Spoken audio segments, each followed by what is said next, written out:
Hello, everyone. We are going to work on a free response question. This is actually from the 2017 AP exam. So I'm giving everybody in class 15 minutes to work on this, and then we're going to go over it. And then I'm going to go over, I think that was page 180, numbers 14 and 15, AP multiple choice questions that I assigned on Friday. And then there'll be a new assignment going over section 7.1 with the notes that we took on Friday. So right now, pause the video. Time yourself, give yourself 15 minutes to work on this, and then resume playing.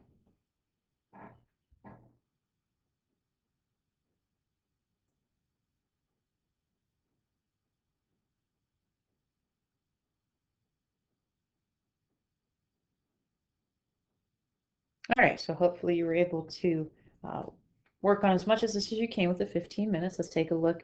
I'm going to keep track of your points as well. I'm going to give you the point values that you would accumulate for answering each part.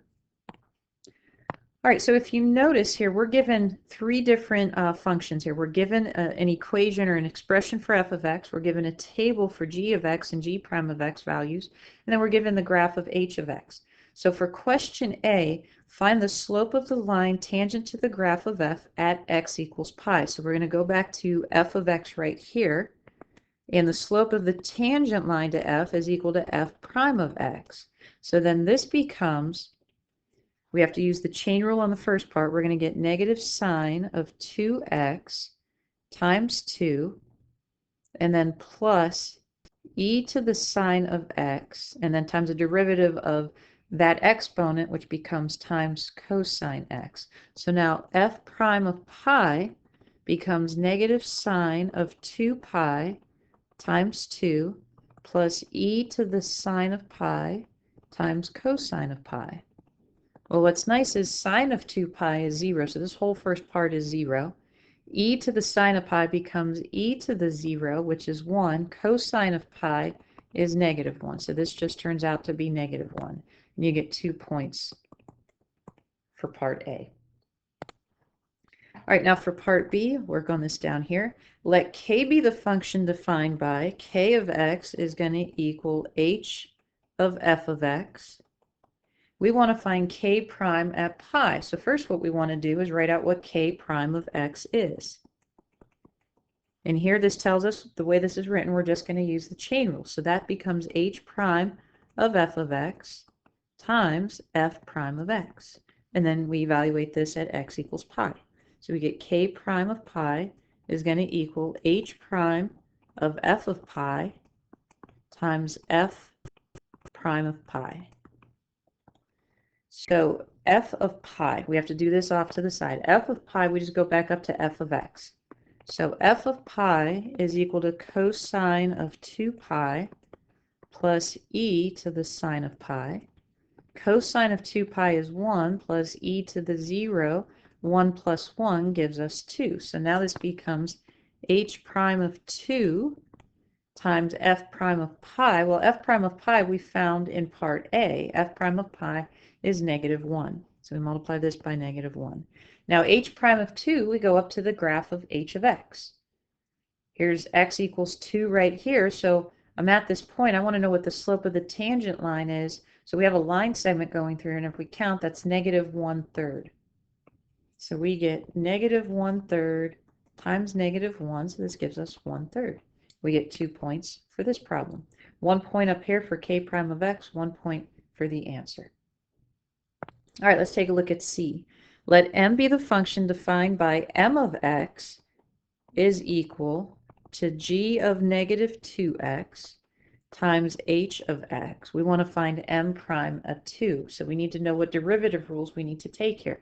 So we're multiplying two factors, and then g of negative 2x is going to be the chain rule. So we need the product rule and the chain rule within that. So m prime of x is going to equal, I'm going to keep the first part the same. There's my u, g of negative 2x times my v prime, so times h prime of x, plus v, which is h of x, times u prime becomes g prime of negative 2x times derivative of the inside stuff is negative 2. So we get 2 points for this step right here.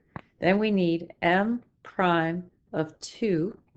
So this becomes g of negative 2 times 2, g of negative 4 times h prime of 2 plus h of 2 times g prime of negative 4, and then times negative 2. So let's go back up. Now we need the table to figure out what g of negative 4 is. So g of negative 4 is 5. Then we'll need g prime of negative 4. That'll be negative 1. So g of negative 4 is 5. H prime of 2, we just did that in part B. Remember, h prime of 2 was at negative 1/3. Now we need to go back up to h. We need h of 2. We saw what h prime of 2 was. H of 2, so what's the y value right here when x is 2? So if we're going from 0 over to 3 and the slope is negative 1/3, we're going down 1/3 each time. So this would actually be at negative 2/3. So h of 2 is negative 2/3. We said g prime of negative 4, that was a negative 1, and then we have negative 2. So here we're going to get negative 5/3.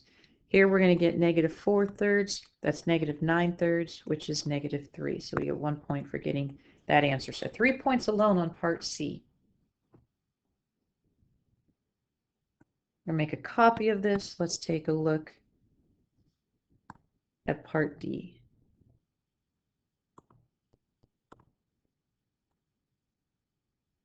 Now, even if you're not quite sure of part D, we have 7 points so far. We just have to get our last 2 here.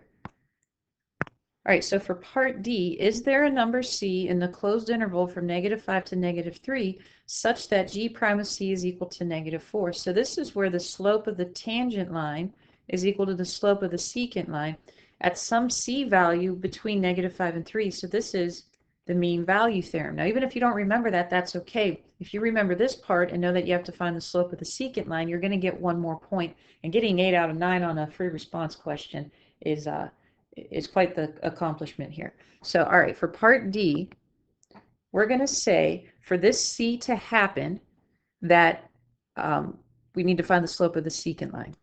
You get 1 point for writing this out. So then that would become g of negative 3 minus g of negative 5 over negative 3 minus negative 5. So g of negative 3 is 2. G of negative 5 is 10. And we'll get this over 2. So this is negative 8 over 2, which is negative 4. You get 1 point for this. Then the extra point is for the justification.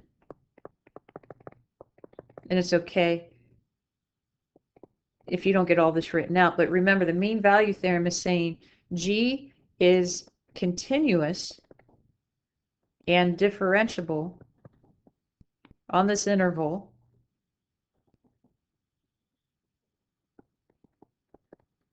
from negative 5 to 3. So because we have this and because we have this, we would say, therefore, by the mean value theorem, there is at least one C in the open interval from negative 5 to negative 3, such that g prime of C is equal to negative 4. So this, the hypotheses here have to happen, the continuous and differentiable here, and then we would say if that happens, then we know we have some C in the interval that such that g prime of C would equal this negative 4, because that's the slope of the secant line. So you get your other point for here.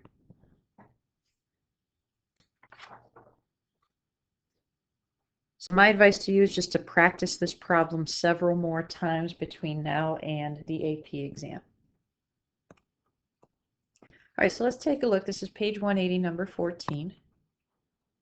And we have been seeing more and more problems that look like this. Remember, with something like this, that's not a calculator problem. This is now the limit definition of the derivative. So remember, that comes from the limit as h approaches 0 of f of x plus h minus f of x all over h. So what we could do now is whatever is right here without the number, this is f of x. So in this case, f of x is equal to e to the x. And what this is really asking us for is to determine what f prime of 2 is. Well, f prime of x would still just be e to the x. Therefore, f prime of 2 would just be e to the second. So that's d. Let's take a look at number 15. Here they give us a slope field for a certain differential equation. Which of the following could be a solution to the differential equation with the initial condition y of 0 is equal to 1? So what we need to look at here is drawing in a general solution. So if we know y of 0 is going to equal 1, our curve has to go through this point. And notice right along the bottom, they look like they're practically horizontal, especially right here. It's getting closer and closer. So if we started to look at something like this, it looks like it goes up, turns, comes back down, and kind of does the same thing. So this curve right here has to match the equation right here. So right away, hopefully you guys can rule out B, because that would be a parabola that opens down. So that's definitely not this, even though what's in the middle could kind of look like it. That's not it. Y equals e to the x, we know what that graph looks like. D actually graphs a semicircle, so that's not it. A looks pretty close, but this isn't the graph of y equals cosine x, because it would need to go through the x-axis earlier on, so this actually matches E. Now if you really want to be sure, just because this is a practice problem, go ahead and graph y equals 1 over 1 plus x squared on your calculator, and you're going to see it match this. All right, so your assignment for today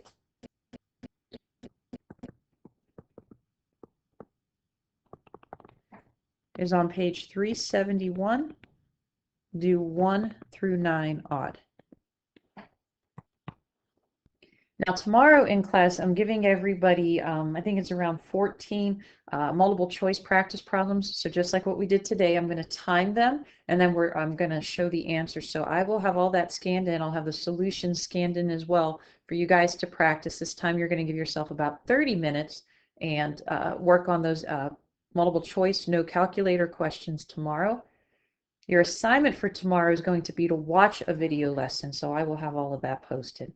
So as we get closer and closer to the upcoming exam, we will be practicing more time sessions in class, and then homework kind of moving along with chapter 7 from the book. So please let me know if you have any questions.